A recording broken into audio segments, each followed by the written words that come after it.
Qonşu var ki qonşuların şahıdır. Qonşu var ki heyvan ondan yaxşıdır. Babası da Tetkanı saldı içeri. Gorbagor oldu gitti. Tetka da kaldı burada. Torpak da kaldı bu dünyada. Bu kime sözüdür ha bu?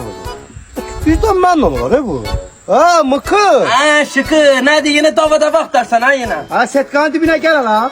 Ne olub ha? Ha mıkı. Sen bana oraya kime söz atıyorsun? Sözün sahibi götürür. Kimin babası hansısa gorbagor torpağı salıb içeri Tetkanı hardan vurur. Gorbagor olsun. Bak da setkaya bak. Bura kim salıb içeri? Benim həyatım hardan pay belli. Kimi belədir? Hə, yekək kişisən hə. Kim? Ana sen mənim üçün sən cıraram da mən. Mən o tarafa getsəm mən heç qabağımı ala bilməyəcəm. Neden? Gel bura. Sen. Beni kimlerse saf salma ya. Ha alkolü bir yığıştır ha bu seçti.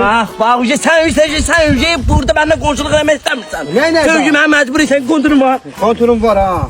Mənim kontrum yoxdur. Gel ha. Kime yığırsan? 102'ye.